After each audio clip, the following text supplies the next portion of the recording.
Hi, welcome to the Ambient iPad. Let's make some music. So this is the last video in our series of the Mellotron and Gauss field looper using the different sound sets on the Mellotron M4000D Mini. Today we're going to concentrate on the Chamberlin M1 sounds. The M1 was a Chamberlin model from the 1970s. It was used by Mike Pinder on the Moody Blues album Seven Sojourn, and was also used by David Bowie on Low, as well as Heroes, and a bunch of other recordings as well by different musicians. So as I've mentioned before, the Chamberlin recordings are typically of a higher fidelity than the Mellotron ones. They used a much better microphone, which contributed to the better sound. And there is a bit of an overlap with the Mellotron sounds with the M1. It was a very portable unit, much more portable than the Mellotron M400. So we'll go through some of those sounds today, and we'll build up a loop, and we'll do some soloing over that. All right, let me reposition the camera, get everything set up, and we'll get going. So we're going to use GarageBand today. I've just spent the last hour doing 3 takes with apeMatrix and screen recording, and none of them worked. So we're back to apeMatrix being a problem with the Mellotron and screen recording. The last jam that we did with the Mellotron and Gauss worked fine with apeMatrix. Now it doesn't. So let us, first off, the signal chain is the mono output from the Mellotron M4000D into a Focusrite Scarlett 18IA interface, which communicates with an iPad Pro through a USB-C hub, which also enables me to power the iPad Pro at the same time. So let's just start a brand new, turn on monitoring. It's funny, I've been using GarageBand on the iPad for years, but I actually just discovered that fun, tap the record. Okay, yes, there is actually a clean setting, but it's under fun, which is interesting, so that's what we're going to use.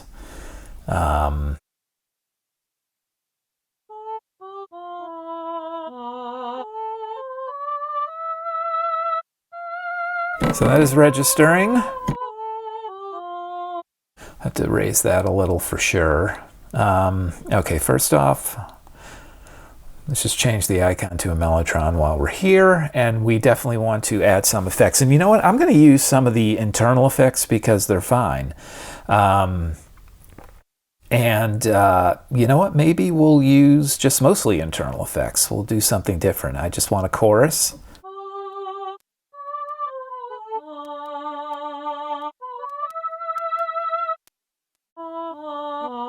Sounds fine. Let's turn the chorus on. Let's add a delay. And you know what? I'm really just going minimal here. We're not even going to set up extra ones. We're just using the stuff that's here. Echo, so you'll hear this. Let's move that up a little.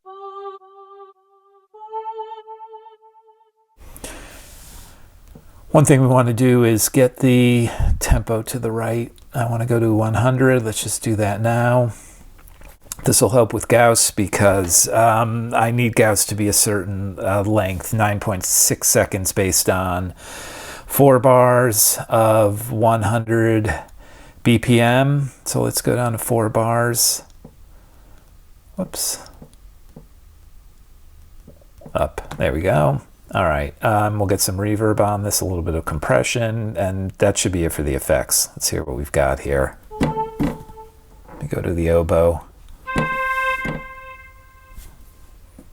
A little bit less.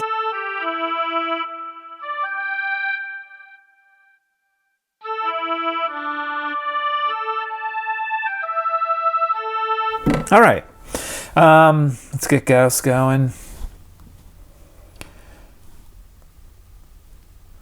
Definitely going to add some drums too. Let's leave some blank spaces just in case I decide to add other effects, but honestly, just going to use as much of the internal GarageBand stuff as we can.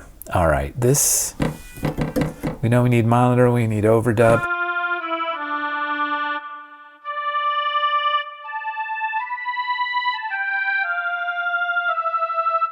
Get this to the 9.6 seconds. Got a very small type, but you got to double check. All right, 9.6. This is what I'm thinking. For the loop, we'll start with like.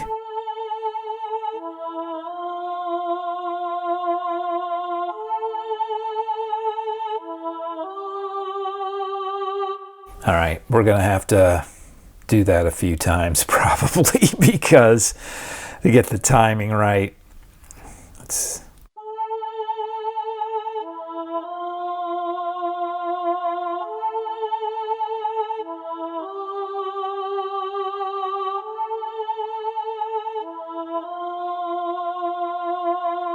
One thing I'm going to do is turn the recording off.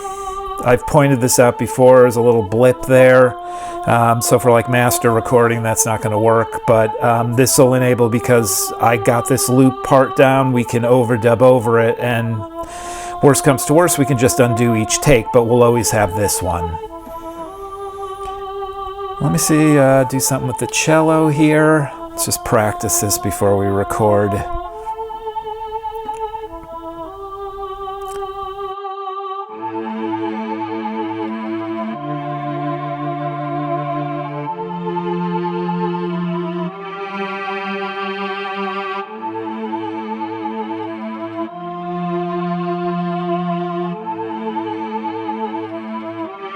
Just want to do something slightly interesting.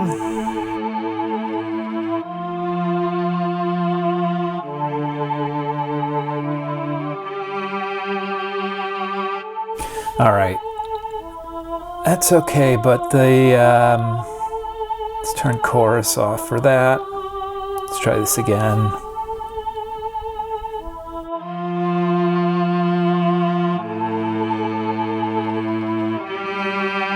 And that's too loud. Really loud.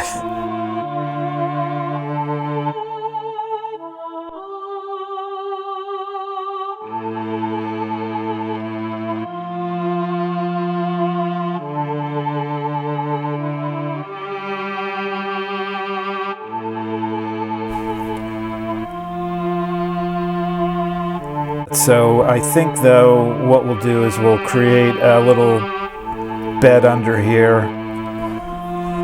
Let me turn the chorus back on. And let's go back into Gauss. Let's enable Gauss.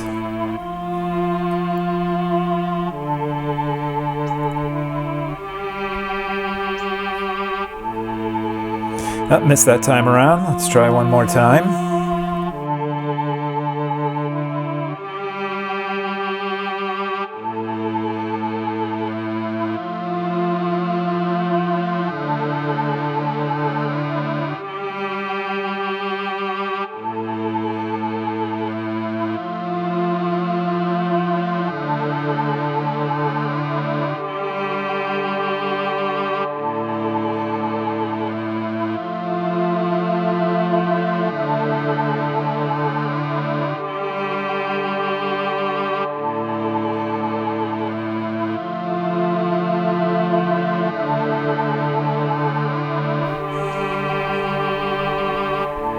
Just adding a few more things here.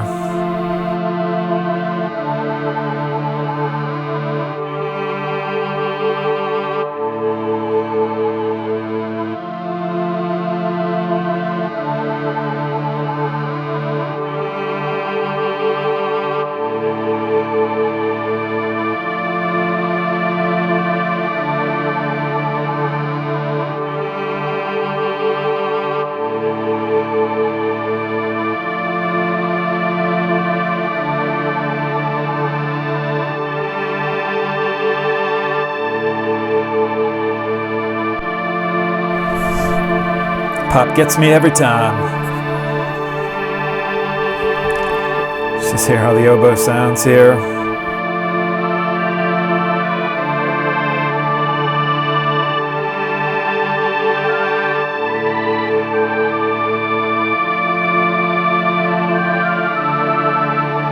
Okay, let's lower this volume just a teeny bit.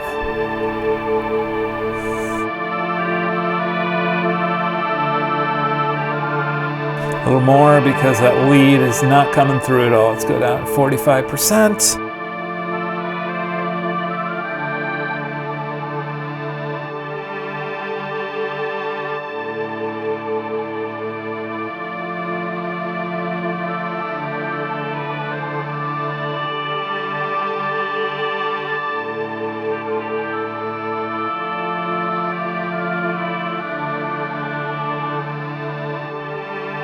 Let's get this volume down a little, 40%. This should be better.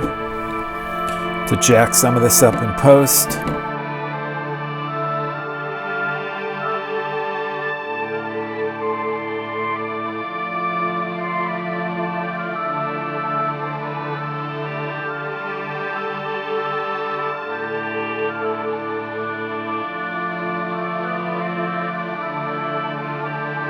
All right, let's enable the sequencer and see how this is. Let's get the inertia up because we are going to go to half speed.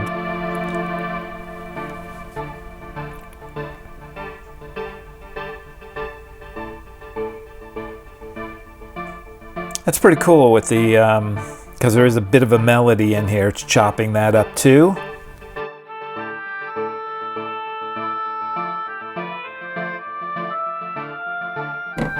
Now let's just figure out which lead sounds will work. I want to add some percussion too.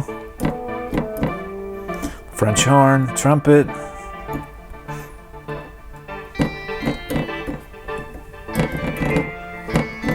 Nope.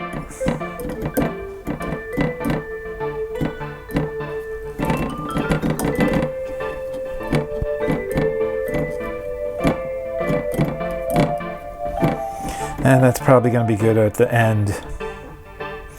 And I know we want to end with the harp arpeggio. Honestly, we may just use the oboe.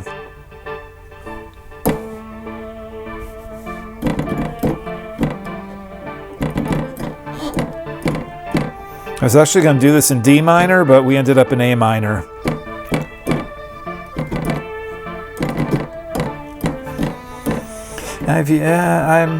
Honestly, I'm just going to stick with the oboe. All right, let's bring this down to half speed and see how that does. So we'd come out of here, you know, again, do some interesting things with the filter mod.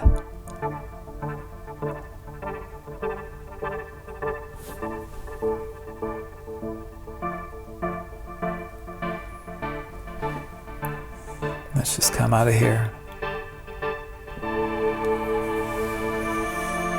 Because there is a melody there, when it's getting chopped up by the sequencer, it's actually easier to go in and out of the sequencer because you just hit it on the beat and it sounds more natural than some of the more free-form loops that I've done.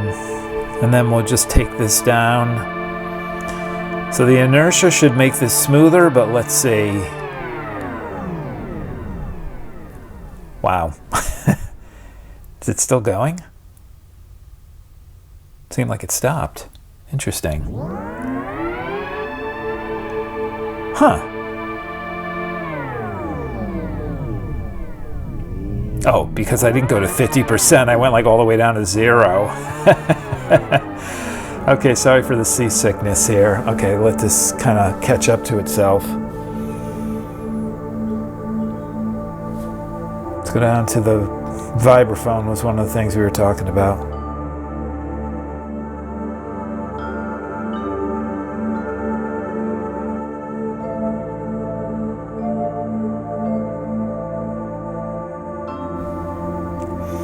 All right, that might work. So we would do the oboe during the sequence, then the French horn during this, and the vibraphone, and then we'll end with the harp long arpeggio. Oh, actually, let's go back to that and put the sequencer back on. So we forgot drums. Where's the AU? All this stuff. Audio unit. So I'm just gonna do a 4 on the floor here just so we have something to play. And that's loud. Okay.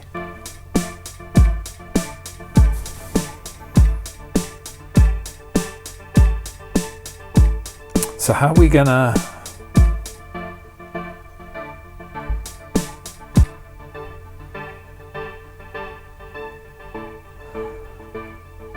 Let's try this.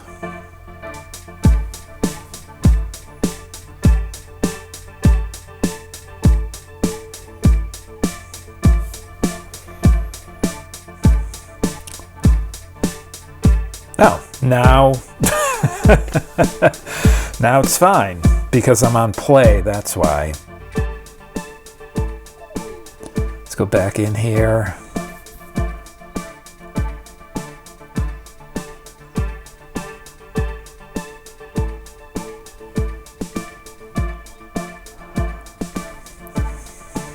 Yeah, I knew I was missing something there. Couldn't see it all.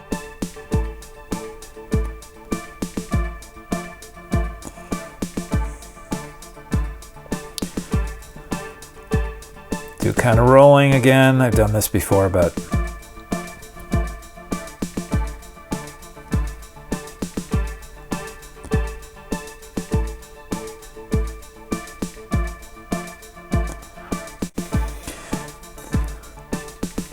all right, let's go back to here. Okay, that's pretty much the structure and everything. Let's let me zero everything out and get some stuff set up, and we'll do an actual recording of the jam.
Unfortunately, apeMatrix was not cooperating with screen recording once again, so I used GarageBand.